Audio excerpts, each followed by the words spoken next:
C'était une succession de moments d'anthologie, ce qui s'est passé. C'était incroyable.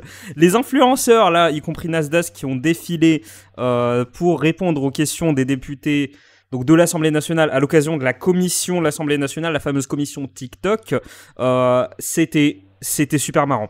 On a cet article, à l'Assemblée, la commission d'enquête sur TikTok révèle un fossé entre deux mondes, et je suis parfaitement au courant qu'il y a un chihuahua qui sort d'une soupe de tomates et qui me braque avec un Beretta. J'en suis parfaitement conscient. Vous allez comprendre pourquoi. Hein. C'est pas juste une blague pourrie. C'est pour cacher le nom de cette personne qui m'a fait ce commentaire. Alors, je vous encourage à aller regarder cette vidéo, la vidéo que j'avais fait sur l'intervention sur l'audition de Nasdaq. Si vous connaissez pas Nasdaq, franchement, moi, quand j'ai découvert Nasdaq à l'occasion justement de la commission, de son audition devant les députés, en fait j'étais effaré de ne pas le connaître parce qu'il est extrêmement connu. Il ne peut plus aller nulle part. Il ne peut aller... Excusez-moi. Il ne peut aller nulle part sans qu'on le reconnaisse. Donc, il est extrêmement célèbre. Et du coup, j'avais fait une vidéo où je critiquais son passage devant les députés. En fait, on a pour que vous compreniez mon angle d'attaque. On a ce commentaire, donc je suis désolé, c'est la seule image, j'ai décidé de ce truc 10 secondes avant de lancer la vidéo. Hein. C'est la seule image que j'avais à disposition, mais je préférais cacher ton nom pour pas que tu te fasses harceler au cas où. Tu m'as écrit, donc t'étais la personne à qui je m'adresse, c'est la personne qui a écrit ce commentaire, en dessous de ma vidéo sur Nasdaq. Cette personne m'a dit « Tu aurais pu être plus neutre dans l'approche de ce sujet et faire sans la caricature racailleuse lorsque tu le paraphrases, ça donne vraiment un sentiment de mépris de classe. » Je comprends pas pourquoi tu parles de sentiment, mais alors que je m'en suis jamais caché. Je le méprise. J'ai dit que j'avais aucun respect pour lui. Je ne m'en cache absolument pas. J'ai un très grand mépris pour lui. Je déteste cet homme, vraiment. Je suis pas un moine, les gars. Il y a des gens que je déteste et je le dis ouvertement. Nasdaq en fait partie. Il est dangereux. C'est ce qu'il fait. Ça devrait être interdit. Le mec, il a l'âge d'être mon père et pourtant il se comporte comme un gamin. Franchement, il sait très bien ce qu'il fait. Ou alors il est conseillé par des managers qui veulent juste s'en mettre plein les poches et qui ont trouvé une mine d'or. Mais Nasdaq, je le méprise. Je suis... Bon, désolé, pas désolé. Je le méprise. Par contre, d'où tu viens me parler de mépris de classe, frère? Mépris de classe? Est-ce que tu sais combien il gagne, ce mec? Alors oui, tu parles de son accent, parce que c'est vrai qu'il a un accent de cité et tout, mais j'en ai rien à foutre. Il est désagréable. Je ressens... Je me sens pas bien quand je l'écoute. Il y a des musiques que j'aime bien les écouter. Lui, quand je l'entends, c'est aussi agréable qu'un train qui déraille. Il est désagréable à écouter. Donc non, désolé, pas désolé. Après, voilà. J'allais scroller, erreur, t'inquiète, je vais pas scroller, je veux pas révéler ton nom, mais pour le reste de ce que t'as dit, franchement, je l'entends parfaitement, ton commentaire était plutôt respectueux par rapport à certains, par rapport à d'autres, mais voilà, faut que vous compreniez, les gens, les influenceurs là, je les déteste tous. Nasdaq, je le déteste, Adé Laurent, je le déteste, Hugo Décrypte, c'est pas que je le déteste, c'est que je pense que les gens ne devraient pas le regarder. J'ai rien contre lui parce que Hugo Décrypte révèle très peu de choses sur lui en tant que personne. Nasdaq, voilà. Adé Laurent, c'est le pire. Pour moi, Adé Laurent, c'est faut qu'il la boucle. Faut que le mec, il se concentre sur son business et qu'il la boucle et qu'il arrête de faire des vidéos qui sont clairement destinées aux mineurs. Sinon, ce serait pas sur TikTok qu'il agirait. Je vous renvoie à la vidéo que j'ai réalisée, qui devrait être sortie à l'heure où sort cette vidéo, où la vidéo s'intitule « Adé Laurent est un énorme menteur ». Si il y a des gens qui bossent avec lui, qui pensent que je devrais supprimer ma vidéo, envoyez-moi un mail. Le mail est dans la catégorie à propos de ma chaîne. Envoyez-moi un mail, comme ça, je vous ignore. Alors, on a cet article de la Tribune qui a pas mal circulé, cet article.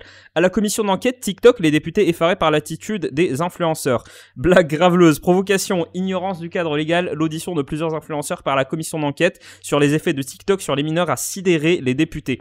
Pour le coup, c'est vrai, mais en vrai, les députés, je pense qu'ils auraient dû s'y préparer. Hein. Pour le coup, les collaborateurs parlementaires, ils auraient dû faire mieux leur travail. Oui, monsieur, alors j'ai l'obligation je me sens un peu obligé de vous prévenir que là, l'audition qui va se tenir dans 15 minutes, c'est un énorme gaulement. Voilà, faut que vous soyez au courant. Parce que, je suis désolé, vous saviez qui vous invitez, franchement. Alors, donc là, on a l'image de Nasdaq avec son avocat qui est... En fait, ce qui est bien, des fois, il y a des moments d'union sur Internet. Et en fait, tout le monde, que ce soit les abrutis qui adulent Nasdaq ou ceux qui ne l'aiment pas, tout le monde était d'accord sur le fait que son avocat était super marrant. Alors ça se voit pas, mais en fait il a un décolleté comme as, le mec. Il a un collier comme ça. En fait, on dirait un mec qu'on a sorti d'un très très mauvais film des années 2000 sur la mafia. Et qu'on l'a placé là, et le mec il sait pas ce qu'il fout. Et c'est son avocat en plus. Là, c'était assez marrant. Là, ça se voit pas. La vidéo, la photo, sur cette photo, ça se voit pas. Mais quand vous regardez la vidéo, en fait, il est complètement chez père, vraiment. Alors, là enchaîne les blagues graveleuses, l'autre s'enquiert du salaire des députés qu'il interroge et un troisième raccroche en plein entretien ces extraits des auditions d'influenceurs menées mardi 10 juin par la commission d'enquête parlementaire sur les effets psychologiques de TikTok ont fait sourire au-delà des couloirs de l'Assemblée. C'était important de montrer le malaise suscité par ces personnes, relate Laure Miller, députée EPR. EPR, c'est le parti de la majorité. Et rapporteur de la commission. Je pense que c'est réussi. Donc EPR, c'est Ensemble pour la République. Pour le coup, c'était assez transpartisan, hein. Le but des commissions, c'est justement qu'on ne voit... L'étiquette des commissions parlementaires, c'est que ça soit plutôt partisan. L'objectif, c'est pas que chacun affiche son parti, même si des fois ça se voit, notamment quand on parle pour les questions migratoires ou les questions d'identité. Là, clairement, il y a deux camps, hein. Faut pas abuser, mais généralement, il y a une étiquette dans les commissions. C'est beaucoup plus le cas au Sénat. Au Sénat, ils sont mieux pour ça. Il y a une certaine étiquette qui vise à ce qu'en commission, les députés soient plutôt unis entre eux, hein. C'est là où on voit le plus qu'ils font bloc. Donc, je voulais vous parler très très vite fait. Je ne sais pas si Alexis Chance encourt une peine de prison ou une amende. Je n'en ai rien à faire. Voilà, inutile de me poser la question. Ça ne m'intéresse pas du tout. Alors, on poursuit la lecture de l'article. Les créateurs de contenu reçus ont été identifiés grâce aux témoignages d'utilisateurs, les désignant comme problématiques selon Laure Miller. Parmi eux, Nasdaq, 9 millions d'abonnés sur Snap, connu pour distribuer de la thune aux jeunes, parfois fugueux. Avant de se retirer sur les réseaux il y a quelques semaines, il mettait aussi en scène le quotidien d'un groupe d'abrutis vivant à ses côtés, des contenus violents et sexistes, s'insurge Léa Balage El Mariki, député écologiste de Paris, alerté par des familles de sa circonscription. À Paris, les gens, en vrai, je vais dire un truc horrible. Les gamins, le problème c'est que les gamins fuguaient ils fuguaient clairement, ils s'enfuyaient de chez leurs parents pour venir chez Nasdaq. Ils traversaient toute la France. Nasdaq, il habite à Perpignan, Perpignan, c'est dans le sud. Les gens, ils traversaient toute la France pour aller voir Nasdaq. Et là, on nous parle de famille parisienne. Si t'habites à Paris, disons que... voilà, je dis pas que faut le faire, mais disons que j'ai du mal à pas compatir. Voilà. Donc, ils ont été, identifiés, etc. Ça, on le savait plus ou moins. Ces influenceurs n'ont pas conscience de leur responsabilité, nous dit l'article. Poursuit l'élu. Ce sont des gens richissimes. Je suis très étonné qu'ils ne soient pas davantage conseillés. Même constat pour Antoine Vermeuren-Marc, LR, interloqué d'entendre Nasdaq admettre sans mal avoir rémunéré des mineurs ou fait la promotion d'offres de paris sportifs en dehors de tout cadre réglementaire. Franchement, je vous encourage à aller revoir l'audition. Je vous donne pas le timecode parce que voilà, un peu flemme, mais franchement, ça vaut le coup de voir. La vidéo circule sur Twitter.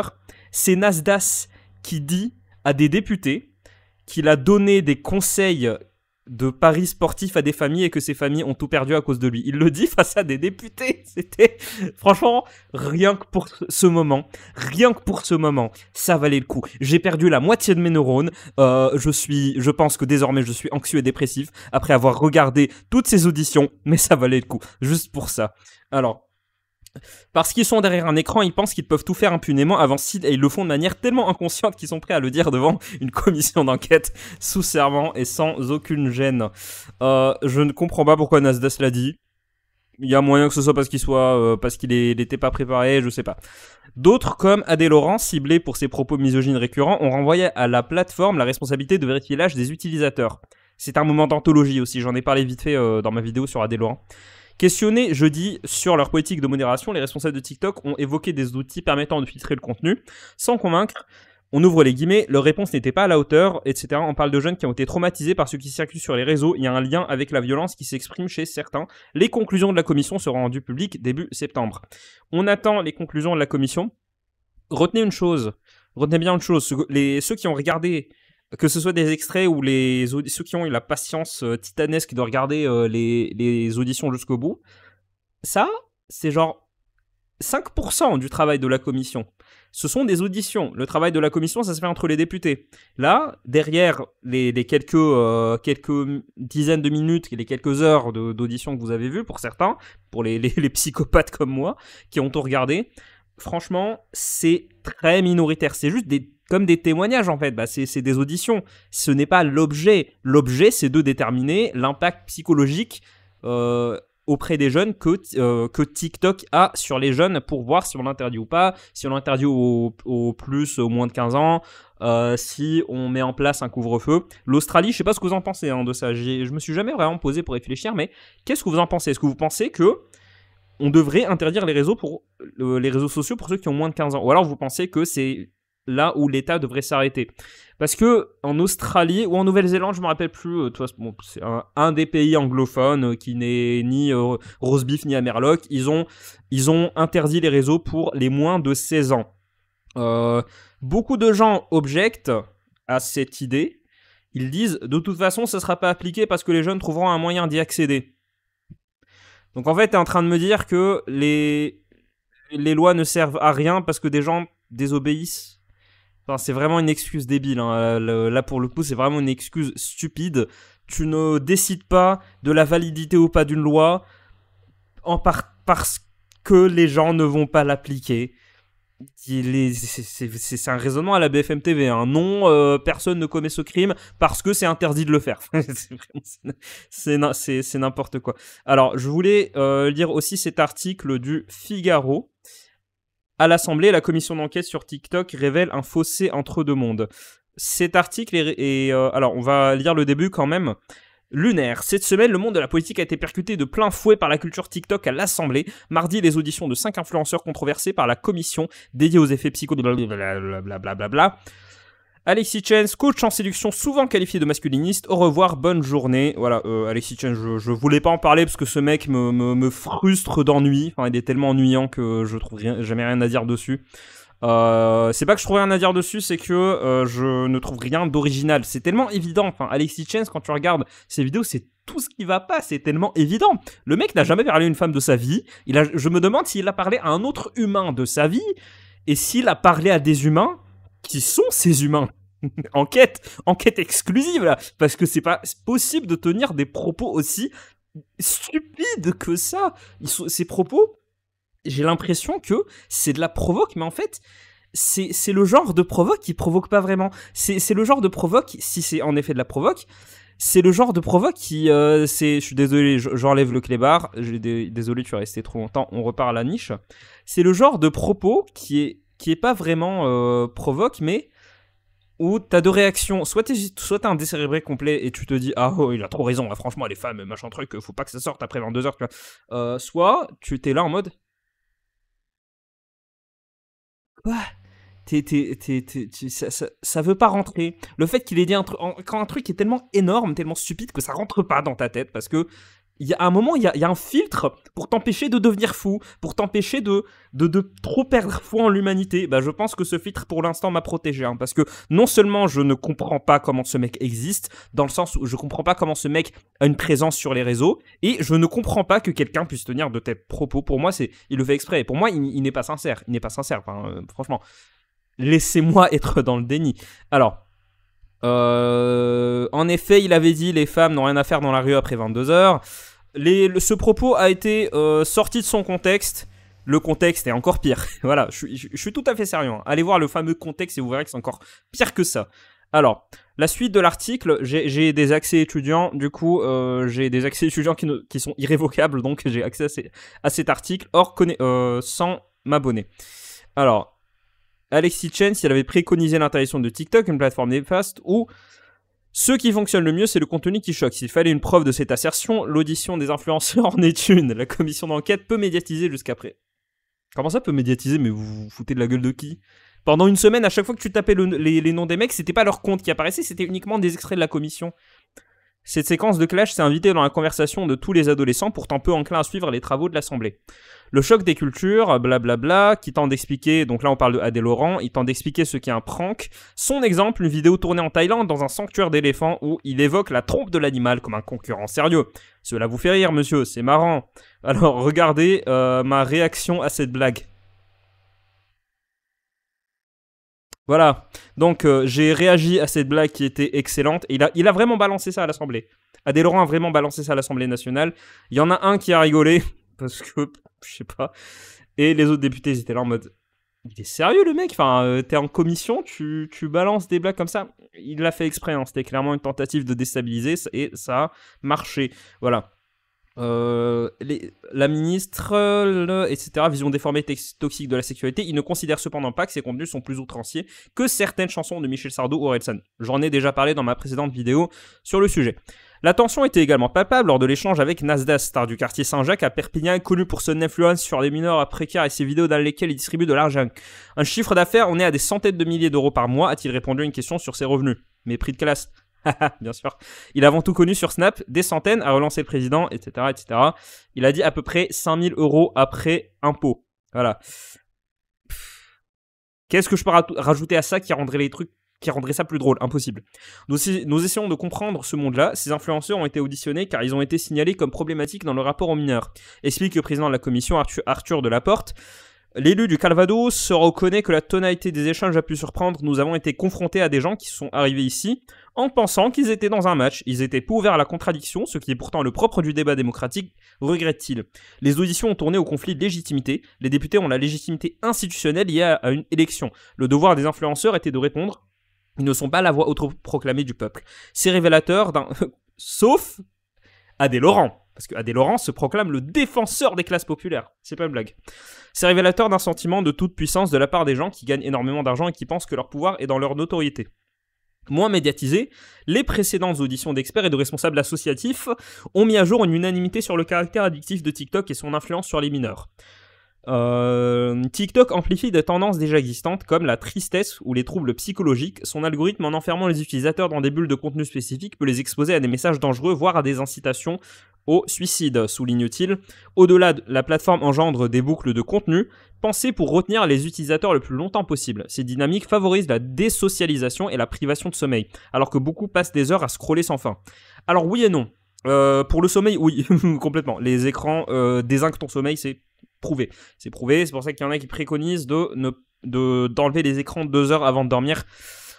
Je sais pas vous, mais moi c'est impossible. Moi c'est impossible de faire ça. Et je sais que ça, j'ai un sommeil désastreux. Hein. Ceux qui me connaissent savent que mon sommeil est cataclysmique.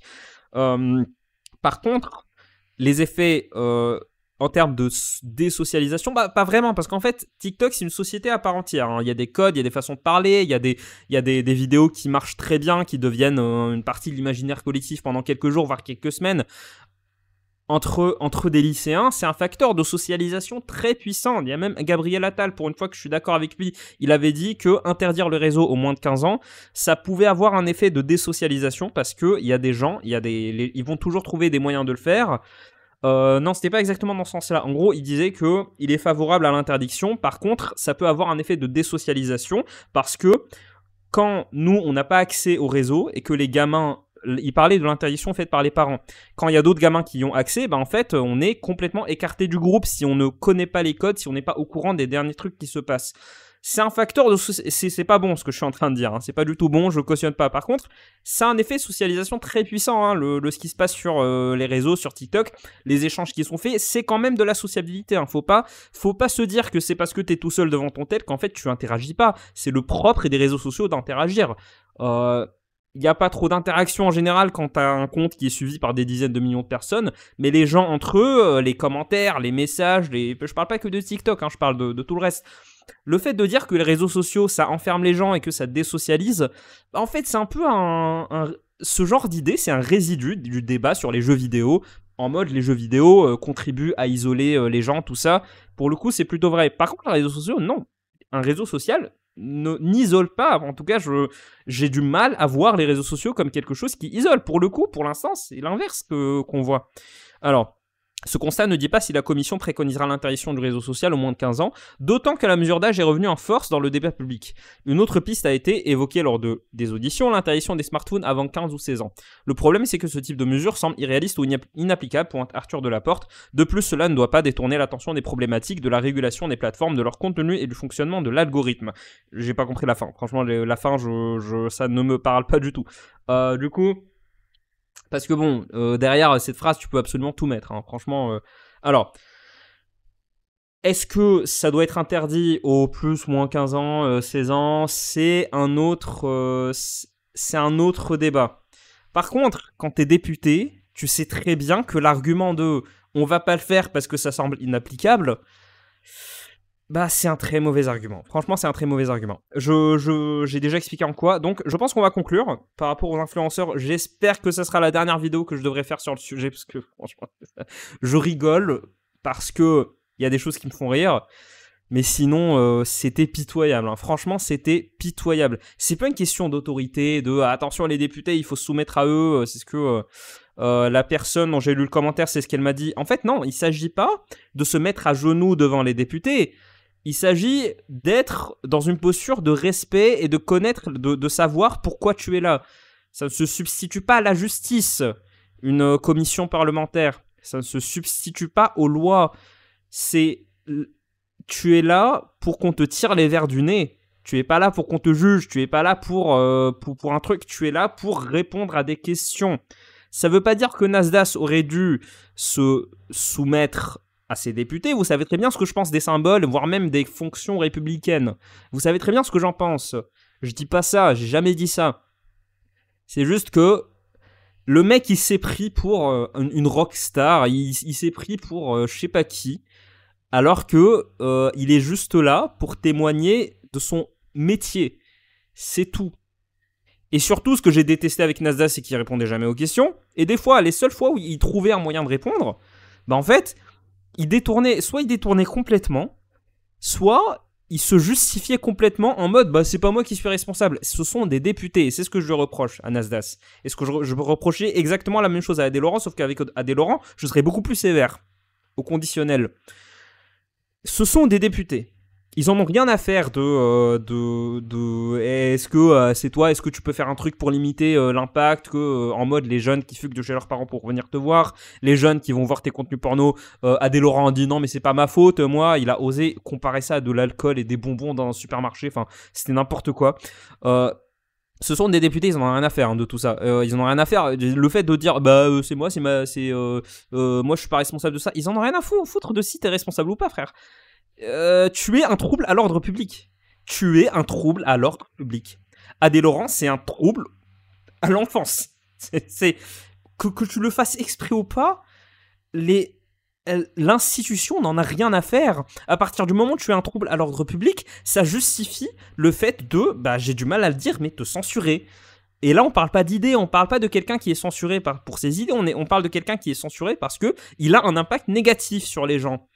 Pour le coup, je suis pas complètement contre, parce que, surtout pour des contenus comme ça qui sont abrutissants, pour quelqu'un comme Adé Laurent, qui pousse des mineurs, il dit qu'il ne le fait pas, mais je suis sûr qu'il le fait. Je suis vraiment sûr, hein, là pour le coup, qu'il le fait 100%, qu'il veut que ces mineurs voient ces vidéos pour adultes. Voilà.